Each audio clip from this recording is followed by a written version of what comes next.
என்ன வருஷம் மேடம் இங்க ரெஸ்ட் எடுத்துட்டு இருக்கீங்க? சொல்லினது ரூம் கொண்டு போய் விட்டுருப்பேன்ல.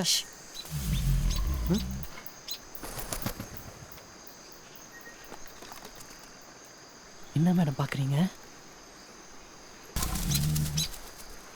இன்னும் கொஞ்ச நேரம் ஏமாத்திட்டோம்னா 30,000 ரூபாய் கன்ஃபார்ம்.